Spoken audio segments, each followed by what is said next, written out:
नमस्कार दोस्तों, चलिए जानते हैं आज की 50 बड़ी खबरें 10 मिनट्स के अंदर। लेकिन उससे पहले आप इस वीडियो को एक लाइक और इस चैनल को सब्सक्राइब कर दें। लखनऊ में प्रधानमंत्री 19वां राष्ट्रीय भारत स्काउट्स एंड गाइड्स जंबोरी का उद्घाटन करेंगे। आयोजन 23 से 29 नवंबर तक है और तैयारी बोर्ड ने तीव्र कर दी रही।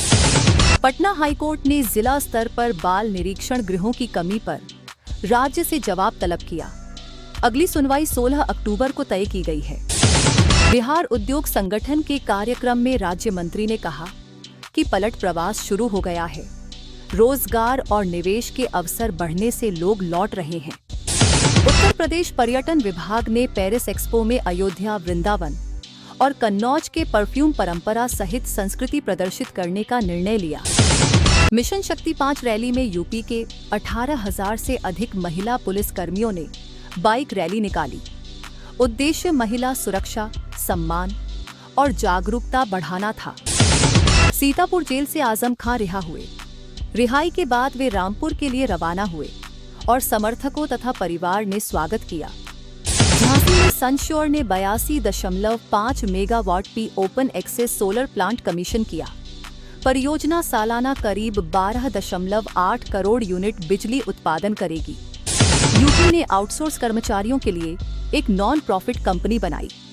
मुख्य सचिव बोर्ड अध्यक्ष होंगे और मानकीकृत वेतन व आरक्षण लागू किए जाएंगे। ग्रेटर नोएडा में यूपी अंतर्राष्ट्रीय ट्रेड शो की तैयारियां अंतिम चरण में हैं।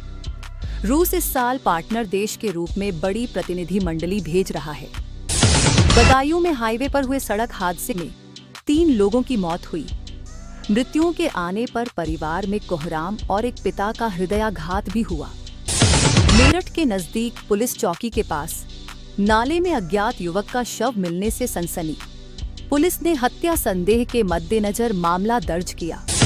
आगरा में अग्निवीर भर्ती रैली जनवरी 2026 के लिए तैयारियां तेज। लगभग 55,000 युवाओं की भागीदारी की उम्मीद और सुरक्षा के प्रबंध किए जाएंगे।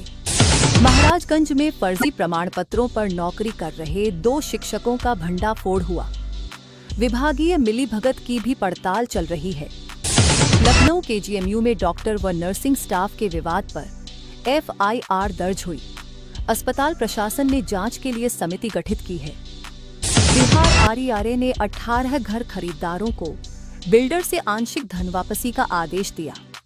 मामले में नुकसान की भरपाई के निर्देश दिए गए। बिहार बोर्ड 10वीं व 12वीं परिणामों के बाद विद्यार्थियों को मार्गदर्शन के लिए सरकारी सहायता केंद्र खोले जा रहे हैं। काउंसलिंग भी जारी। लखनऊ में CSIR स्टार्टअप कॉन्क्लेव का समापन हुआ। मुख्यमंत्री ने राज्य को स्टार्टअप हब बनाने और नई पहल तेज करने का आह्वान किया। पटना महत्व आयोजन में उद्योगपतियों ने निवेश और बुनियादी ढांचे पर चर्चा की। राज्य ने निवेश आकर्षित करने के लिए प्रोत्साहन पैकेज का आश्वासन दिया। बिहार में बेरोजगार स्नातकों के लिए मासिक सहायता योजनाओं पर चर्चा तेज। लाभार्थियों की पहचान और अनुदान देने की रूपरेखा बनाई जा रही है। यूपी में 1 डिस्ट्रिक्ट 1 पार्क पहल के तहत नए संरक्षित क्षेत्र चिन्हित किए जा रहे हैं। स्थानीय समाज को रोजगार देने की रूपरेखा भी बनाई जा रही। बिहार के कृषि संघों ने सिंचाई और फसल समर्थन नीति की समीक्षा मांग की। राज्य कृषि विभाग ने जल्द संवाद को तैयार किया है। लखनऊ विकास प्राधिकरण ने गोमती नगर एक्सटेंशन के सिविल इंफ्रास्ट्रक्चर नक्शे सार्वजनिक किए। ड्रेनेज व सड़क विस्तार प्राथमिकता में है। बिहार सरकार ने सरकारी स्कूलों में डिजिटल लैब और शिक्षकों के लिए प्रशिक्षण का शिक्षा सुधार पैकेज घोषित किया। क्रियान्वयन चरण में है। यूपी पुलिस ने नशा विरोधी स्पेशल ऑपरेशन तेज किए।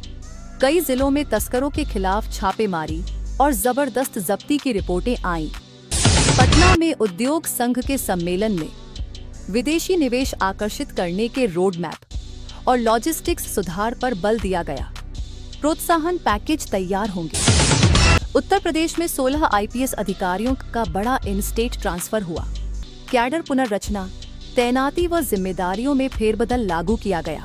ग्रेटर नोएडा में व्यापार मेले के सुरक्षा प्रबंध कड़े किए गए। आयोजन से स्थानीय और छोटे उद्यमों को वैश्विक बाजार का अवसर मिलेगा।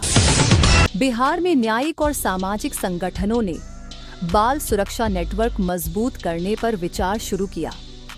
रिपोर्टिंग और देखभाल केंद्रों का विस्तार प्रस्तावित है। उत्तर प्रदेश के कई जिलों में मानसून की वापसी से अस्थायी जलभराव और लोकल अलर्ट जारी किए गए। जिला प्रशासन निगरानी में है। पटना में किसानों ने सिंचाई व एमएसपी बढ़ाने की मांग रखी। प्रशासन ने संबंधित विभागों से समाधान और शीघ्र बैठक का आश्वासन मांगा। यूपी शहरों में सड़कों के चौड़ीकरण और पुल निर्माण के लिए ठेकेदार चयन किए गए। स्थानीय श्रमिकों को वरीयता देने के निर्देश जारी हैं। बिहार शहरी विकास विभाग ने पटना मुंगेर मार्ग पर नए बस स्टैंड व यात्री सुविधाओं की योजना स्वीकृत की। कनेक्टिविटी सुधरेगी। यूपी स्वास्थ्य विभाग ने अस्पतालों में डिजिटल रिकॉर्ड और ऑटोमेशन का कदम तेज किया। रोगी देखभाल में समय एवं पारदर्शिता बढ़ेगी। बिहार में स्कूलों में छात्र यातायात सुरक्षा कार्यक्रम चल रहे हैं। बच्चों के लिए रोड सेफ्टी प्रशिक्षण और स्कूल रूट व्यवस्थाएं लागू की जा रही हैं। उत्तर प्रदेश के प्रमुख पर्यटन स्थलों पर विदेशी और घरेलू पर्यटकों की संख्या बढ़ी। राज्य ने प्रमोशन इवेंट और पैकेज जारी किए। बिहार सरकार ने सरकारी भवनों में ऊर्जा कुशल उपायों के तहत सौर पैनल लगाने और ऊर्जा बचत उपकरणों की स्थापना को मंजूरी दी। यूपी में युवा स्वरोजगार कार्यक्रमों के तहत प्रशिक्षण तथा ऋण सहायता दी जा रही है।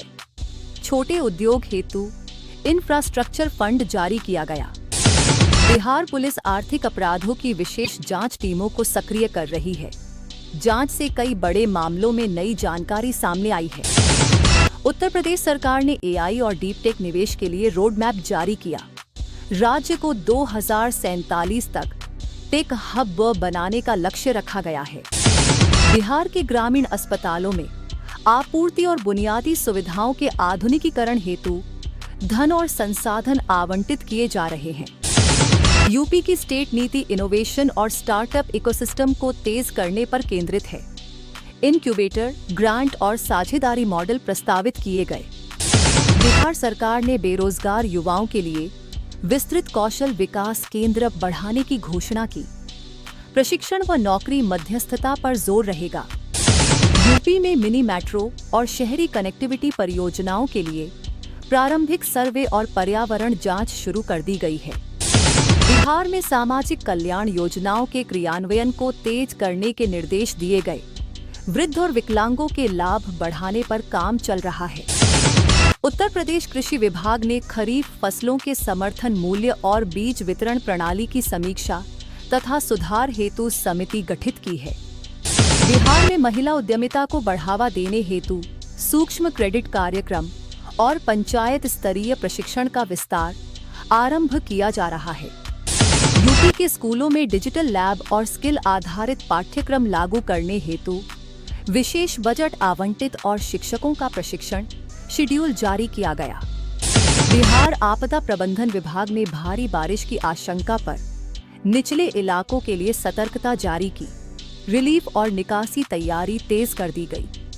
उत्तर प्रदेश में स्वास्थ्य बीमा कवरेज बढ़ाने के लिए नई पॉलिसी मसौदा पर विधायी चर्चा हुई। गरीब परिवारों को लाभ विस्तारित करने पर सहमति बन रही। बिहार में मतदाता सूची अद्यतन प्रक्रिया तेज हुई। चुनाव आयोग दिशा निर्देशों के अनुरूप सर्वे और पैनल निरीक्षण कर रिकॉर्ड सुधारे जा रहे हैं। ऐसी ही हर खबर से अपडेट रहने के लिए हमारे YouTube चैनल को सब्सक्राइब जरूर करें। धन्यवाद।